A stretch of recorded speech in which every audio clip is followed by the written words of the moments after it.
Muy buenas noches para todos nuevamente. Hoy vamos a hacer una pequeña retroalimentación de esa prueba de conocimientos previos que ustedes ya hicieron en sus casas. Y si nos da tiempo, pues arrancamos con los conceptos básicos de la asignatura. Antes de comenzar con la retroalimentación, sí me gustaría que miráramos en términos generales.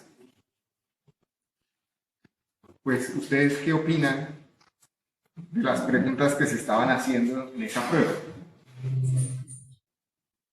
Una era, ¿qué es para usted la ingeniería económica? Digamos, en términos generales, la respuesta ronda a lo que ustedes están viendo en pantalla: aprender conceptos básicos de economía que nos permitan tener una comprensión global de cómo funcionan los dineros en un proyecto de ingeniería o en ingeniería. A través de modelos matemáticos económicos, generar análisis óptimos para la ejecución de proyectos. Además, conocer los conceptos básicos económicos, tener en cuenta y realizar técnicas para evaluar los aspectos económicos para lograr un objetivo determinado. Eso frente a esa pregunta. De las palabras que más se repitieron por ahí, pues está la palabra economía, tenemos ingeniería civil, comparaciones económicas, aplicación, conceptos económicos, modelos económicos, inversión, decisiones. Algo de eso tenemos en lo que es la ingeniería económica, ya lo iremos viendo más adelante. ¿Qué determina la capacidad de consumo de una persona? La calidad del producto o de quién ofrece un servicio. Siempre voy al mismo peluquero. La calidad. Okay. Su capacidad de ingresos y adquisición de productos para sus necesidades básicas. Las ganancias. Parte de lo que está ahí mencionado. Es una de las razones que determinan la capacidad de consumo que tienen cada una de las personas. Por acá ya vemos una importante, que es el nivel de ingresos, que se repite con frecuencia en las respuestas que ustedes vieron. Ese es uno de los factores ya complementarios. Desde el punto de vista económico, ¿cuál es el propósito de invertir en un proyecto real? Pues algunas de las respuestas fueron que sea rentable en función del tiempo. El propósito es generar un sistema de ingresos que logre satisfacer la inversión e ir en aumento del capital, con el gran propósito de generar ganancias o algún beneficio. Y creo que en esta pregunta sí no hay muchas dudas al respecto, ¿cierto? Es ganar dinero, es generar unas ganancias, ¿sí? También ahorita profundizamos un poco al respecto de qué significa realmente ganar dinero. O sea, ¿cuánto dinero hay que ganar? ¿Qué es ganar dinero? ¿Sí? Es claro que la respuesta general es ganar dinero, pero ¿qué significa ganar dinero? ¿Sí? ¿Cómo sabemos que estoy ganando dinero en un proyecto de inversión, en un emprendimiento, en una empresa? ¿Qué es interés? Dinero adicional o acumulado en función del tiempo representado por un porcentaje a pagar por el uso de dinero prestado, valor agregado a un salario o un préstamo. Me gustó esta: porcentaje a pagar por el uso de dinero prestado. Sí, básicamente es eso, ¿cierto? Es el costo que tiene el dinero por el recurso que nos están facilitando o por el recurso que estamos invirtiendo y que esperamos una retribución mayor. También ya lo profundizamos. ¿Qué es inflación? Está muy de moda la palabra inflación en estos días, ¿cierto? Está disparada en todo el mundo, producto de la pandemia, producto de la guerra que hay entre Rusia y Ucrania. Resulta que Ucrania es uno de los grandes productores de muchos de los productos agrícolas que consume toda la humanidad, ¿cierto? De maíz, de trigo, y eso pues ha encarecido muchas cosas.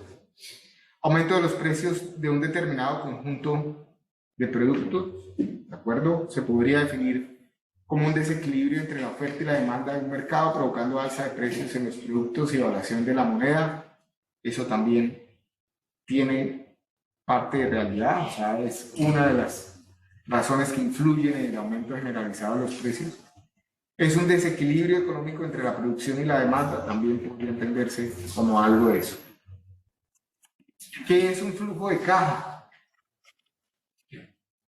No lo sé, ingresos y egresos de dinero de una entidad bajo un determinado tiempo. Básicamente ese es un flujo de caja. Sería en un momento específico de tiempo, de análisis de una empresa o de la empresa vida de cada uno de ustedes, cuáles son la totalidad de ingresos menos la totalidad de egresos. Si ustedes tienen más egresos que ingresos, pues tienen un flujo de caja negativo.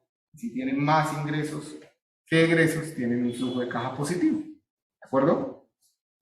Los diagramas de flujo de caja pues son una representación gráfica de varios momentos de tiempo de cada una de esas fotos, de cómo están las finanzas de la empresa.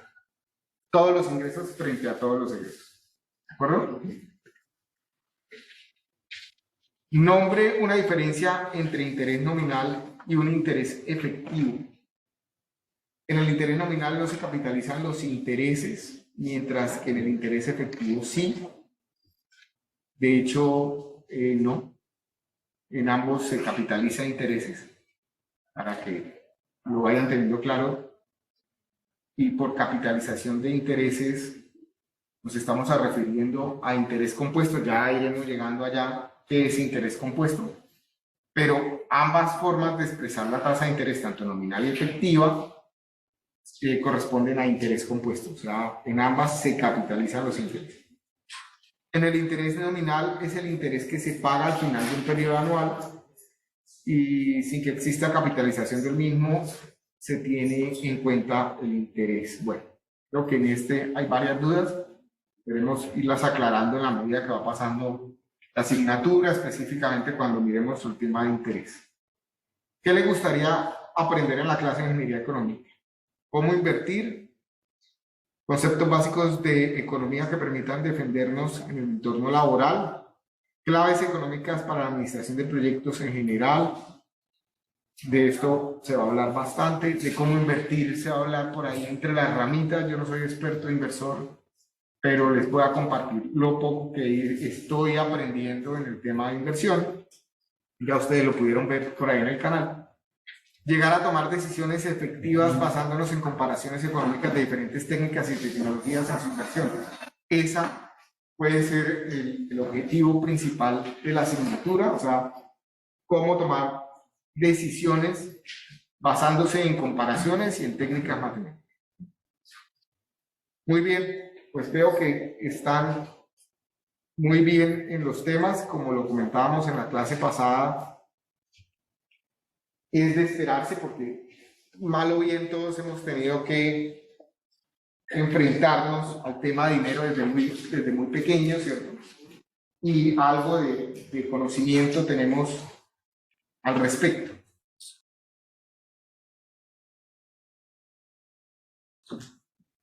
¿Qué pueden esperar aprender en la clase de Ingeniería Económica? Aparte de lo que ya hemos comentado y de las propias respuestas que ustedes tienen, que son acertadas, que están cercanas a la realidad, que obviamente pues habrá algunas complementarias, ¿no?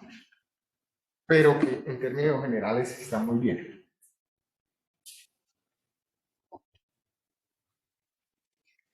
Preguntas como esta, ustedes van a estar en capacidad de responderlas al final del semestre. Obviamente, en la medida en que vayan adquiriendo más experticia en su vida profesional, pues con mayor facilidad. Debería construirse un paso de nivel debajo de una vía rápida en una ciudad de unos 25.000 habitantes, o sea, una ciudad pequeña, o debería ampliarse esa vía rápida a lo largo de la ciudad. Fíjense que son dos proyectos de ingeniería independiente de lo que estamos preguntando ahí, ¿cierto? Desde el punto de vista económico, ustedes estarían en capacidad de tomar una decisión. ¿Cuál de las dos alternativas puede ser más conveniente? ¿Qué creen que necesitan o qué insumos necesitan de esos dos proyectos para tomar esa decisión? Costo. Por favor, léanla nuevamente y los escucho. Tenemos dos proyectos de ingeniería vial. Uno que es hacer un desnivel debajo de una vía, o sea que estamos hablando de un túnel o un deprimido, ¿cierto? Debajo de la ciudad. Y otra, una ampliación, que sería una segunda calzada de una vía existente, ¿cierto? O ampliar una vía que de pronto no tenga las condiciones de una vía nacional, por decirlo así, ¿sí? Que pueda ser la vía de un pueblo más pequeño. ¿Qué insumos necesitan para comenzar a tomar la decisión desde el punto de vista técnico, no solo con el corazón? ¿Cómo? ¿Qué tantos vehículos? Si ya estamos pensando en hacer una obra de estas, es porque el flujo vehicular lo amerita. ¿Sí? El gasto ¿Cuánto costo-beneficio? Ese es un término interesante. Hablemos del costo primero. Entonces, ¿qué es el costo de esos dos proyectos? ¿Es solo la construcción?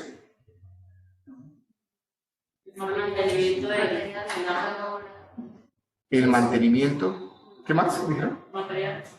Ok, ese es el costo de la construcción. Los materiales que me requiero para construir, ¿de acuerdo? Está dentro de los costos de construcción. Pero el mantenimiento, ¿qué es el mantenimiento? Si yo hago un túnel, ¿qué tipo de mantenimiento tengo que no tengo en la vía? ¿Qué tengo que mantener en un túnel, por ejemplo, que no haya en la vía, en una vía ampliada, en una doble calzada?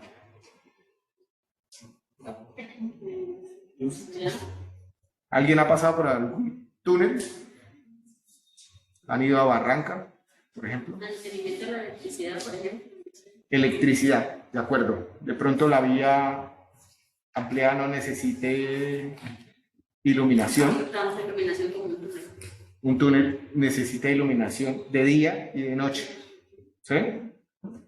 La vía puede que no lo necesite de día, la necesita solo de noche. Si se daña una luminaria de noche en la vía, no es tan grave como si se daña en el túnel, pero igual hay que mantenerla. Luego, el costo de la iluminación en el túnel es mayor que el costo de la iluminación de la vía ampliada. ¿De acuerdo? Estamos en clase de ingeniería económica, nos importa es el dinero del proyecto, ¿cierto? Por ahora. ¿Qué más? Mantenimiento del drenaje. Drenaje, igual. No es lo mismo, ambos necesitan mantener el drenaje, hay que limpiar las obras de arte que tengan las dos vías, cunetas, alcantarillas, etcétera, que haya que hacerle a una u otra. ¿Sí? Pueden ser costos similares, depende de la topografía donde se hiciera el túnel y donde se hiciera qué pendientes maneja, etcétera. ¿Qué más? ¿El costo del estudio del suelo? Señor. El costo del estudio del suelo. Eso haría parte de los costos de construcción. Ambos proyectos necesitan hacer estudios y diseños. Dentro de esos está el estudio de suelos, el estudio hidráulico, el estudio de estructuras, el estudio predial, el socioambiental, el ambiental, etc. Todo lo que ustedes están aprendiendo suelto en las materias de ingeniería civil. Si quieren un proyecto que lo tenga todo, es una hidroeléctrica. Segundo proyecto que lo tiene todo, son las vías. ¿Sí?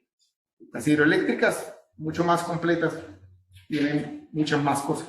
¿Sí? Pero las vías son proyectos que tienen, en términos generales, todo lo que ustedes están aprendiendo individualmente en cada una de las asignaturas de ingeniería civil.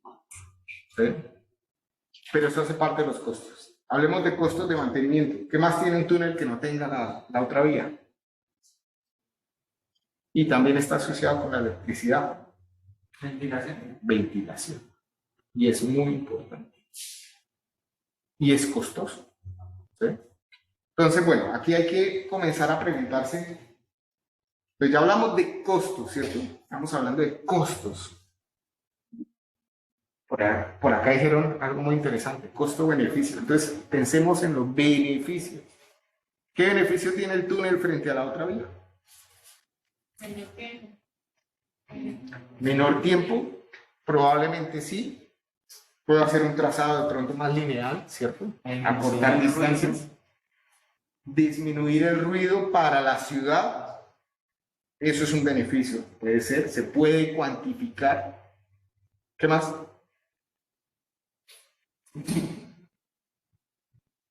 A lo mejor tengo que talar menos árboles.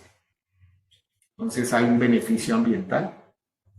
A lo mejor no voy a tener que afectar predios, ¿cierto? Comprar viviendas, etc. Hay un costo predial, un beneficio predial, un beneficio social. Aunque otros dirán que el beneficio social de pronto no es tanto, porque al haber un túnel, entonces ya los negocios que se desarrollan alrededor de las vías, ya no hay negocio social, ¿sí? Entonces, todo lo que estamos hablando, fíjense que no lo hace una sola persona, ¿de acuerdo? Lo hace un grupo interdisciplinario y es en el grupo interdisciplinario que se va a cuantificar todo para después alguien tomar una decisión. Luego, si ustedes tienen la fortuna de ser los tomadores de decisiones de este tipo de cosas en el futuro, pues lo que van a tener es que analizar todo, ¿cierto? Para, desde el punto económico, dar una razón. Entonces necesitamos biólogos, necesitamos forestales, trabajadores sociales, economistas y todas las ramas de la ingeniería civil, ¿cierto? Mecánicos, porque si hay que colocarle máquinas al túnel, ingenieros, electricistas, electrónicos, igual, iluminación, etc. De todo, ¿cierto? Bueno, ¿qué otro tipo de preguntas van a ustedes estar en capacidad de responder? ¿Cuánto dinero debe recaudarse con el nuevo impuesto en una ciudad para mejorar el sistema de distribución de electricidad?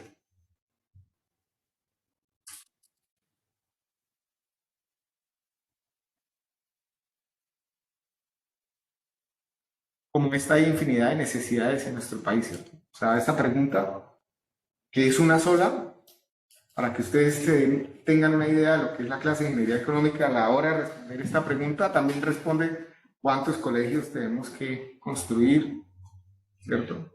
O cuánto vale el acueducto, cuánto debo cobrarle a los usuarios de un acueducto, o cualquiera de las necesidades que tenemos en nuestro país, ¿sí? Va casi por la misma línea de la anterior. Lo primero es definir el costo de lo que vale hacer lo que necesitamos hacer. Pues ahí hay unos estudios y diseños, ¿cierto? Está el estudio de suelos, está el estudio de transmisión, está el estudio de cimentación de las torres, qué sé yo. Los estudios prediales, sociales, ambientales, de ruido, todos los que se les ocurran. No soy experto en temas eléctricos, así que estoy asumiendo cuáles son, ¿sí? La construcción per se tiene otros costos. El costo de la mano de obra calificada y no calificada que va a trabajar haciendo eso. El costo de los materiales, el costo de los equipos, el costo del transporte de todos los materiales y equipos, etc. ¿Cierto? Y también está el costo del mantenimiento de la propia red, ¿sí? Que es similar a lo que acabamos de hablar. Una vez tengo todo, entonces tendría que comenzar a pensar cuántos usuarios tiene esa red y cómo voy a depreciar esa inversión. Entonces, para eso de pronto estaríamos hablando de créditos. Y si la idea es sencillamente ofrecer el producto con una inversión que se haga inicialmente, pues el dinero a cobrar es lo que valga la cuota de ese crédito, ¿cierto? Es lo que voy a tener que distribuir entre el número de usuarios por X número de años, etcétera, para que se pague la inversión y sea sostenible en el tiempo. Lo van a poder hacer con lo que aprendemos en la clase de ingeniería. ¿Qué más? ¿Es efectivo para el Estado compartir el costo de la construcción de una nueva carretera de peaje con un contratista? Y esta es la pregunta que resolvíamos por allá en el año 2016, cuando nació el convenio 1113. Sí, no. ¿Qué es mejor, un concesionario o la obra pública? O un mix de ambas cosas. ¿Sí? Todavía estamos respondiendo esa pregunta. Pero el hecho es que para responderla hay que hacerse el mismo planteamiento de las dos anteriores. Primero, ¿cuánto vale lo que vamos a hacer?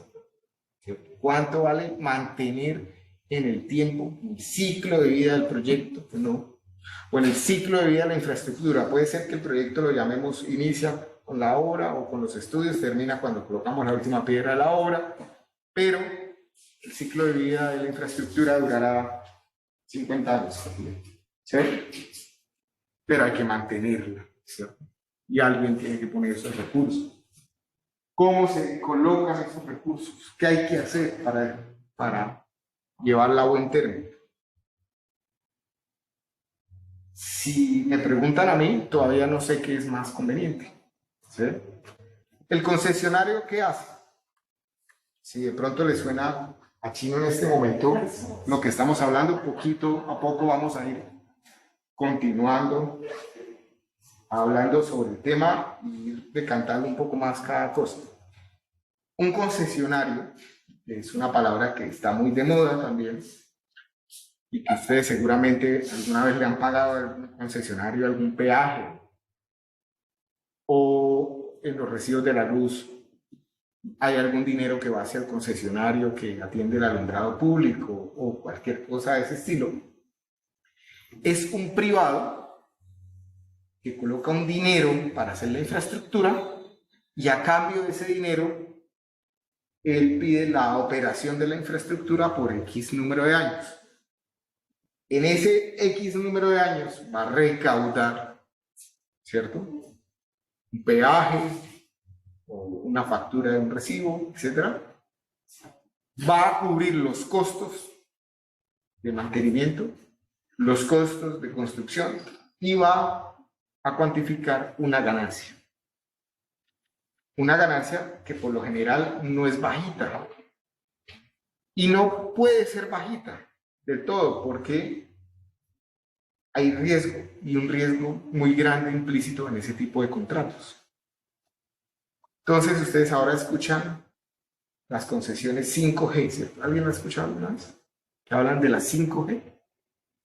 Pues la diferencia entre las 5G y las 4G es solo el tipo de contrato que se hizo, en donde el Estado ha ido aprendiendo cada vez un poco más del tema de concesiones y donde va siendo cada vez un poco más restrictivo con el privado y lo va apretando un poquito más. ¿Sí? O sea, usted no me puede cobrar el peaje hasta que no me entregue tantos metros. Usted no me puede, ¿sí?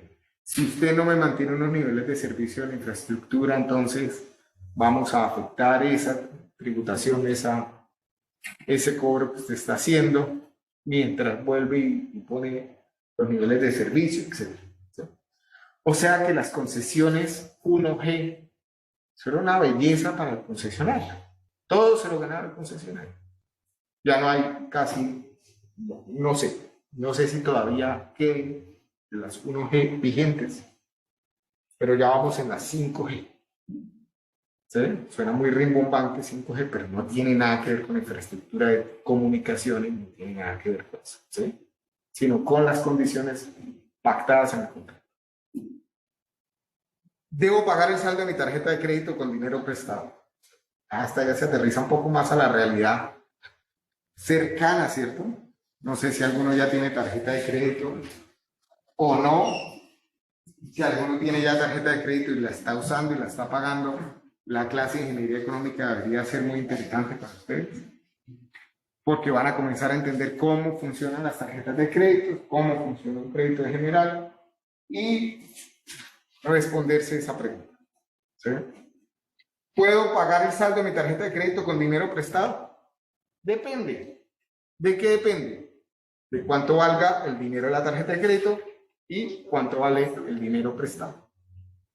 Si el dinero prestado está más económico que el dinero de la tarjeta de crédito, pues puedo, sin endeudarme más, hacer la transacción. ¿Por qué digo sin endeudarme más? Porque muchos pagan la tarjeta de crédito con dinero prestado. En la historia de Colombia, cuando hay necesidad, ¿cierto? Y vuelven y se endeudan en la tarjeta de crédito. Entonces terminaron peor que antes, ¿sí? Terminaron con 2 créditos, 3, 4, ¿sí? Pero eso es lo que en parte pueden comenzar a planear en sus finanzas personales, también con el conocimiento que puedan ir adquiriendo de la clase de ingeniería económica. ¿Qué representan mis estudios universitarios en mi carrera profesional en términos financieros? Y esa pregunta se la contesta uno, ¿qué? Por allá cuando tenga 30 años de haber ejercido, ¿valió la pena o no valió la pena endeudarse? Si es que hay que endeudarse o invertir, mejor dicho, en los estudios universitarios. Tengo que confesar que cada vez es más difícil responder esa pregunta. ¿Por qué? Pues porque cada vez aparecen nuevas formas de hacer dinero, ¿cierto?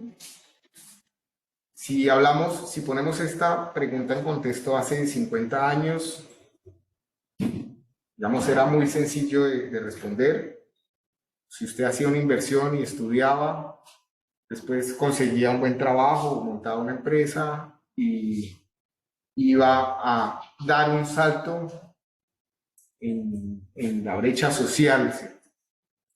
Y de hecho hay estudios sobre eso que dicen que con una sola persona que estudie en una familia ya cambia, o las posibilidades de que cambie de escalafón social esa familia, pues es mucho más probable, ¿cierto? Pero hoy con el tema del Instagram, del YouTube, de cuánta cosa está saliendo, puede que eso esté cambiando, ¿sí?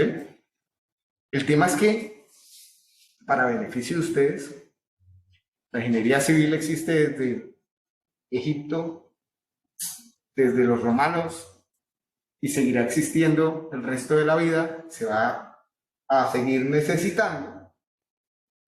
Y de pronto les comparto esto, que era una conversación que yo tenía con mi papá cuando estaba ahí sentado, o antes de estar ahí sentado donde están ustedes hoy en día.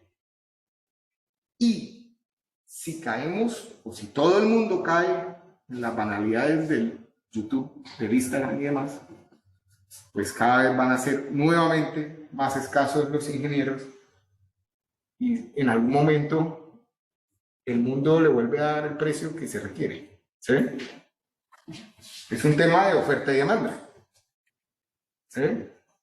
Si hay mucha oferta de ingenieros y poca demanda, pues el valor del trabajo disminuye. Pero si hay mucha demanda y poca oferta, o sea, si todo el mundo necesita casas, pero hay muy poquitos ingenieros civiles que las sepan hacer, pues el valor del ingeniero vuelve y se dispara, ¿cierto? Y es así de sencillo. También hablando de ingeniería económica. ¿Debería comprar o financiar mi próximo automóvil, casa, celular, lo que tengan en mente? ¿O conservar el que tengo ahora y continuar pagando el crédito? Subiendo que hay crédito. Ya creo que está clara la idea, ¿cierto? También la podrían responder.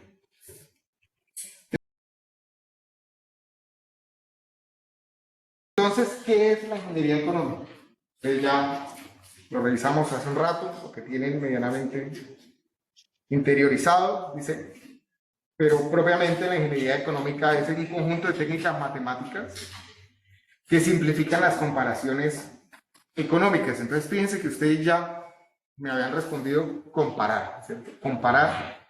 Y con la palabra comparar, pues ya no nos quedamos, no siempre nos quedamos en lo subjetivo, ¿cierto? Es comparar desde lo cualitativo, desde lo cuantitativo, perdón, y no solo desde lo cualitativo, ¿de acuerdo? Es cuantificar y comparar. Conceptos y análisis matemáticos, o sea, si coloco la palabra matemáticos, si está ahí en el párrafo, volvemos a lo mismo, es un tema de cuantificación, ya no es subjetivo, ya tengo que irme a una técnica para decidir que ayudan a las personas a tomar decisiones fundamentadas sobre cómo invertir mejor los fondos de capital. Fundamentalmente implica formular, estimar y evaluar los resultados económicos cuando existen alternativas disponibles para llevar a cabo un propósito definido y demás.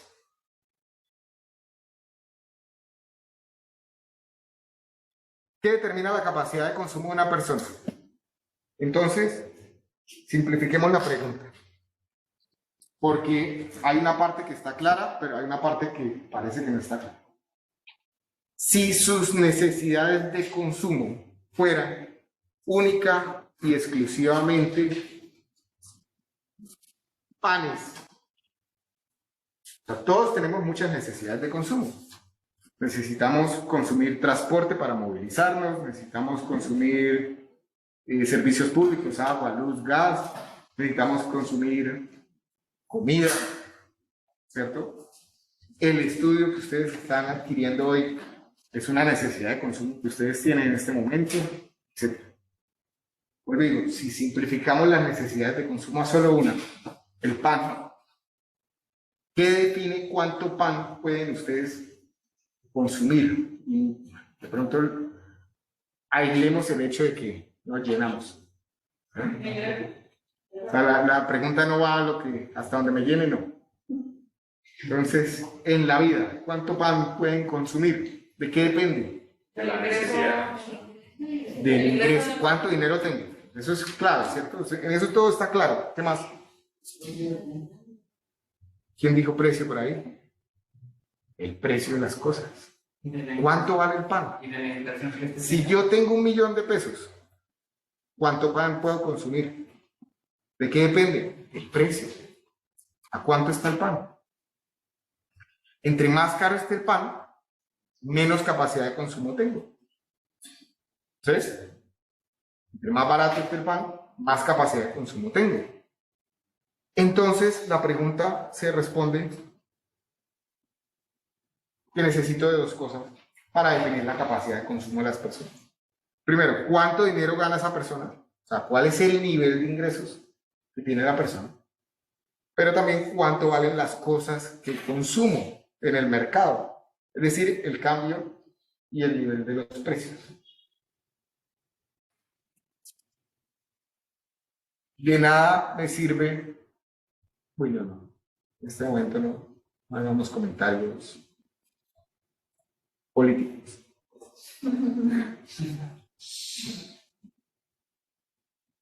De nada sirve subir mucho el salario si todo sube doblemente. ¿Sí? Lo estamos viviendo. No es consecuencia del todo de la situación económica del país, ¿cierto? Es consecuencia de lo que ha venido pasando con la pandemia, es consecuencia de una guerra que, aunque la vemos muy lejos, sí nos afecta. ¿Sí? Ya veníamos con una problemática de contenedores, donde el traer cualquier producto importado valía $1 y hoy en día vale 20 pesos más de lo que valía hace un tiempo reciente. ¿De acuerdo? Entonces, pues claramente ahí está la consecuencia.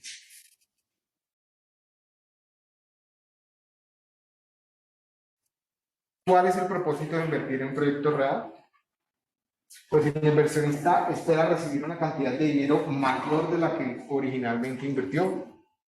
Eso sería ganar dinero. Ganar dinero. Más dinero del que se logra ganar con un instrumento financiero convencional. Entonces, esperen. No hago. Inversionistas. Todos ustedes. Pues comencemos a hablar de inversión. Si ustedes tienen 1.000.000 de pesos y lo van a invertir, y al cabo de un año recibe 1.100.000. ¿Es bueno o es mal negocio? ¿Cómo? Al cabo de un año. De un año, sí. Malo. Bueno, malo, bueno, malo. A lo que yo he repetido para aunque sea el mínimo. El mínimo es que Pues por 1.800. invertiste 1.000.000 de pesos. Sí. Depende de la inflación, ¿no? Depende de cuánto haya crecido. Depende del riesgo de la inversión. Ok, entonces aparecen conceptos simples. Listo. Vamos dejándolo ahí. Si invierten 100.000 pesos y se ganan al final del año 110.000, ¿es bueno o mal negocio? O sea, es que hay ganancia, pero es que hay muy poca y depende también En términos porcentuales, ¿cuántos están ganando? 10%. ¿Cuánto? 10%. No, Un 10% en un año. ¿Y eso es poquito? ¿O eso es mucho? Depende de con qué se compare.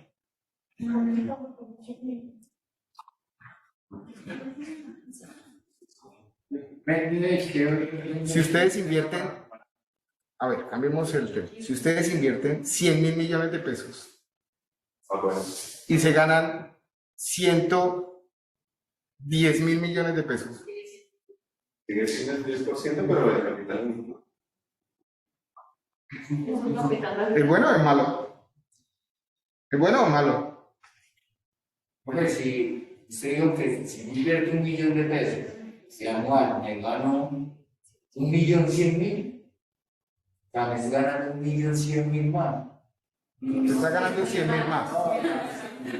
100.000 más de lo que tenías inicialmente. Ok, si inviertes 100.000 millones y al final del año recibes 110.000 millones, te ganaste 10.000 millones más. ¿Es bueno o es malo? Sí, es lo mismo. Desde que En hay términos una- porcentuales es el mismo negocio, ¿cierto? Desde que hay una buena inversión solo depende en comparación a otras inversiones. No es ni bueno ni malo en este momento. ¿Listo? Seguimos avanzando. Entonces ya es claro que hay que ganar dinero. En eso estamos de acuerdo, ¿cierto? Pues por acá hay que ganar más dinero que por acá. Válido, también es válido. Pero hay algo importante. Y lo comentó el compañero que está allá sentado. ¿Me recuerdas tu nombre? Vaya. El riesgo. Entre más riesgo, pues tengo que tener una mayor expectativa de ganancia. ¿Sí? Si el riesgo es bajito, o sea, si yo meto la plata y esa plata está segura en un banco y me prometen una rentabilidad segura, pues ese 10% es bastante atractivo. ¿Sí? Entonces, ganar dinero. Más dinero que el que se logra ganar con un instrumento financiero convencional como una cuenta de ahorros, un CDT. Esto no es invertir. Meter dinero en un CDT no es invertir, es ahorrar. Ya vamos por ahí. O bueno, ya llegaremos ahí. ¿Listo?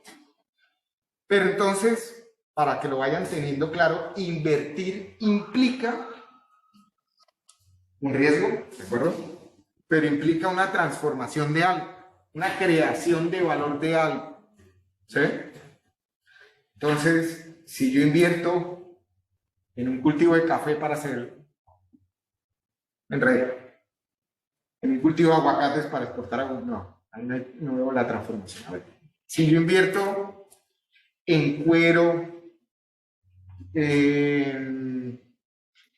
en goma para hacer zapatos, por ejemplo, ahí hay una transformación de unos materiales utilizando unas maquinarias, mano de obra, equipos, y en esa transformación yo voy a poder ganar. Pero si yo invierto un dinero y me gano menos de lo que me podría ganar en un CDT, pues no tiene sentido, ¿sí? Porque aquí en el CDT yo meto mi dinero, él trabaja solito, yo no me tengo que angustiar de nada y me devuelven o me prometen devolverme una rentabilidad sin yo tener que hacer nada, en teoría. ¿Sí? En teoría y en la práctica, pero también hay riesgo, ¿cierto? Los bancos también se quiebran. Los bancos también se pueden quebrar, solo que el riesgo es mucho menor, ¿verdad? Sigamos. Entonces, tengo que obtener rendimientos superiores a la tasa mínima atractiva de retorno, y aquí es donde estamos de acuerdo con compañero. ¿Me recuerdas tu nombre? Perdón. Camilo. Juan Camilo. Entonces, aquí es donde hay que estar de acuerdo con Juan Camilo. Cada uno de ustedes tiene una tasa mínima atractiva de rentabilidad. Es decir, ustedes se meten o no se meten en el negocio, dependiendo si después de analizarlo supera o no su tasa mínima atractiva de rentabilidad. Que obviamente... Juan Camilo, gracias. Apenas me lo estoy aprendiendo. La de Juan Camilo está por encima del 10%. ¿Sí? La tasa mínima atractiva de rentabilidad de Juan Camilo está por encima del 10% y es válido. ¿Sí? La mala noticia para Juan Camilo es que entre más alta la tasa mínima atractiva de rentabilidad que yo ponga, más difícil encontrar negocios atractivos. ¿Sí? Sobre todo que sean legales. Sobre todo que sean legales. ¿Sí? Los hay. Los hay. Estoy diciendo que no los haya, pero son más difíciles, ¿cierto? ¿Y qué pasa? Tienen más riesgo. ¿Cuáles son los riesgos? Pues que de pronto un cultivo, qué sé yo, llueva ese año el cultivo faltando 2 días para cosecharlo. Y eso lo vemos desde las historias, desde los libros de García Márquez, ¿cierto? ¿Qué pasa, cierto? Pero bueno. Sigamos. Entonces, aquí hay un concepto muy importante que es, hay que definir qué es una tasa mínima atractiva de rentabilidad para yo poder evaluar el proyecto. Ya podría irme yo. ¿No existe como algún margen de TMR? Sí, dependiendo del tipo de proyectos. Pueden haber márgenes en donde uno dice, este tipo de proyectos debería moverse entre estas y estas tasas de rentabilidad. ¿Sí? No me lo sé. ¿Sí? Pero si lo googleas, lo vas a encontrar. O sea, si me meto en la industria del petróleo, tiene unos márgenes. Si me meto en la industria de la construcción, tiene otros márgenes. Si me meto en la industria de la hotelería, del turismo, otros márgenes. Si me meto en la industria de, quería decir una de los restaurantes, otros márgenes, ¿cierto? Otras rentabilidades. Y todas tienen riesgos diferentes.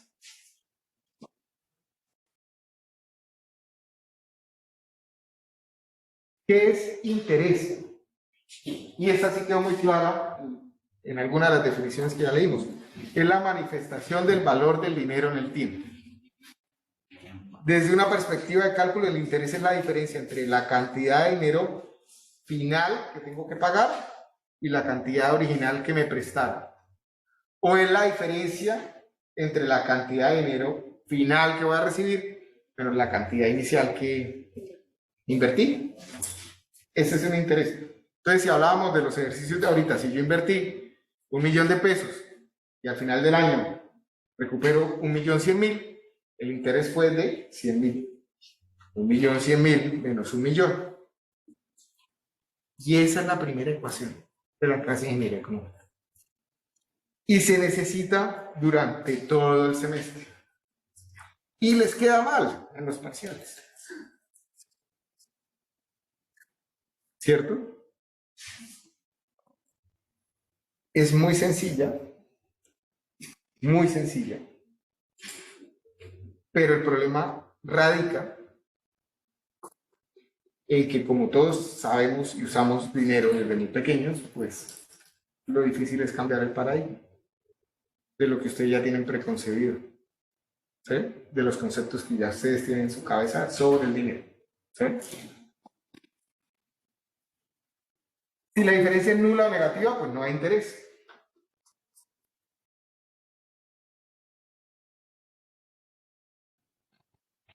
¿Qué es inflación?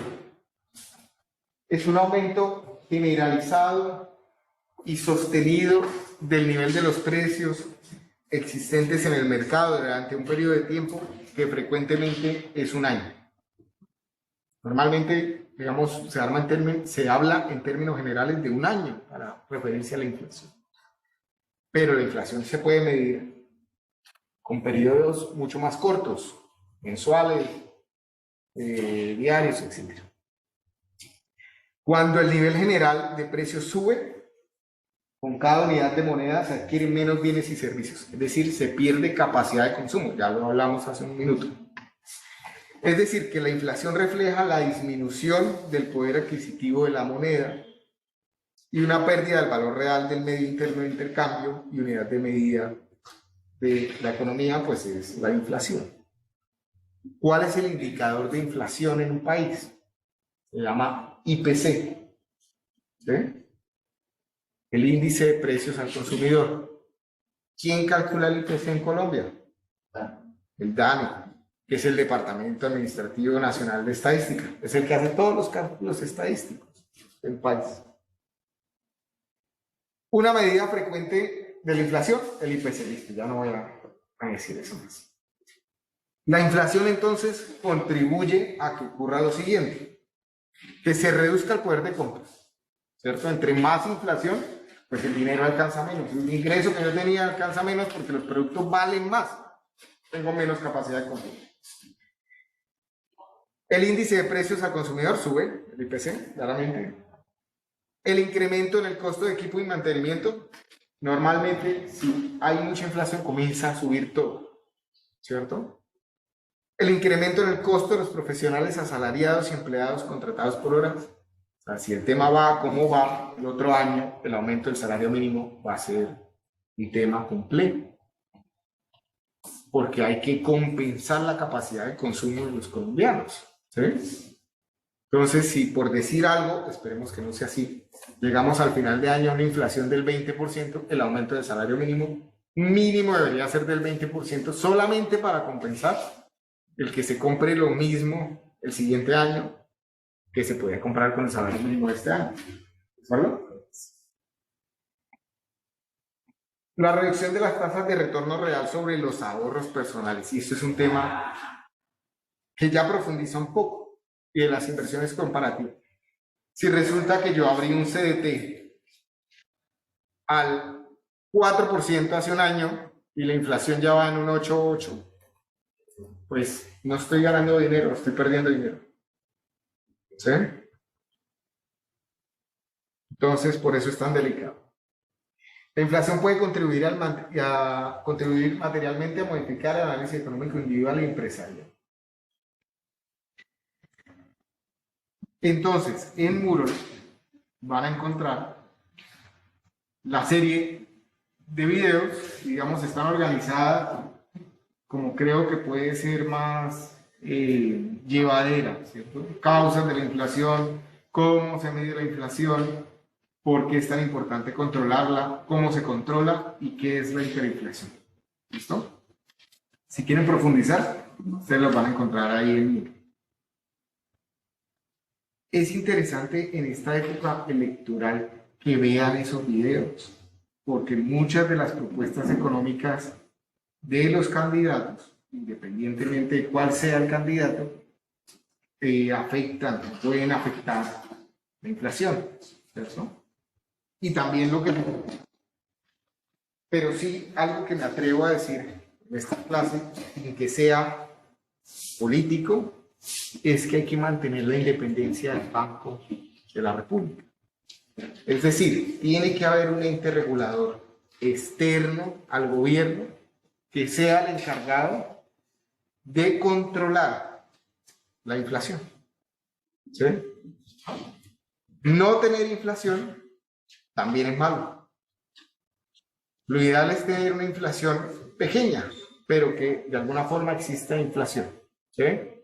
Porque una inflación pequeña también dinamiza la economía, hace que haya flujo de capital para la compra de bienes y servicios y en últimas, pues que todo el mundo se beneficie.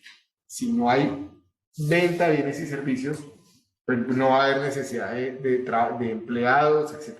¿Sí? Una inflación desbordada, gravísima, ¿cierto?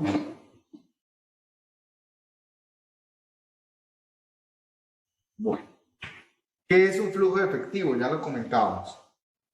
En un modelo económico estudiado son todas las entradas, todos los ingresos y todas las salidas o costos estimados de dinero.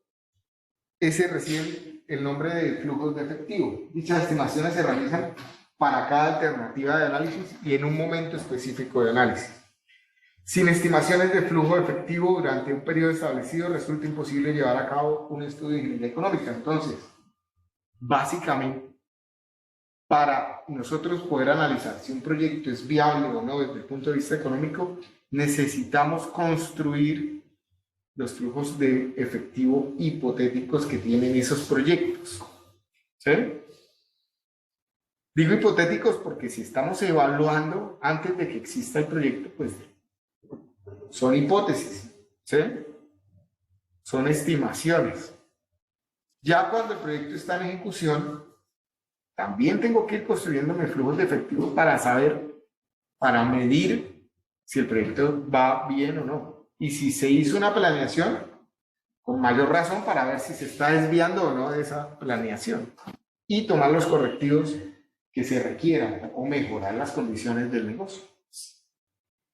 La variación esperada de los flujos de efectivo indica una necesidad real de un análisis de sensibilidad. ¿Qué es un análisis de sensibilidad? Pues es comenzar a ver cómo inciden diferentes variables dentro del negocio. Ustedes lo van a ver en el desarrollo del proyecto de inversión.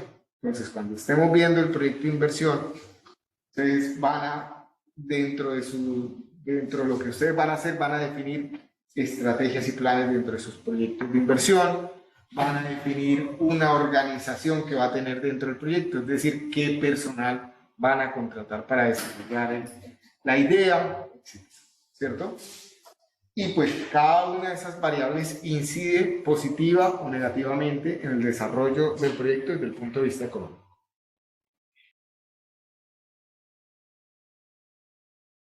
¿Cuál es la diferencia entre un interés nominal y un interés efectivo?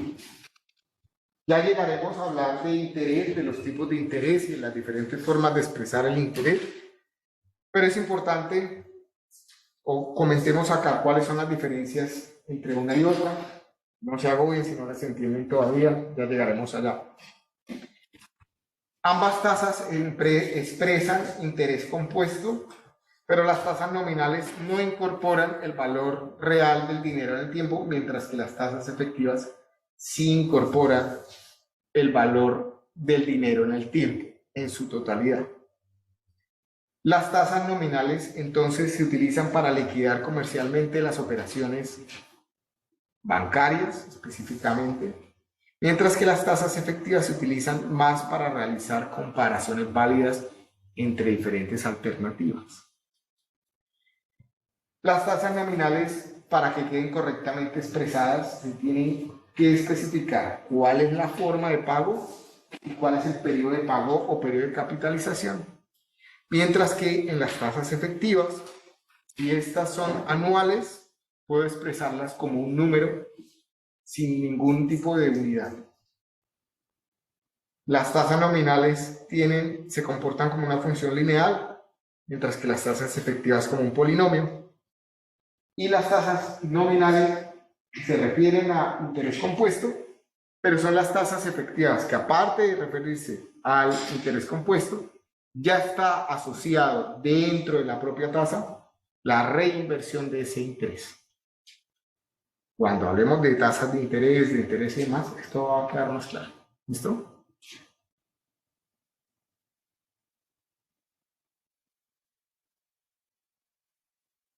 Entonces, antes de pasar a conceptos básicos,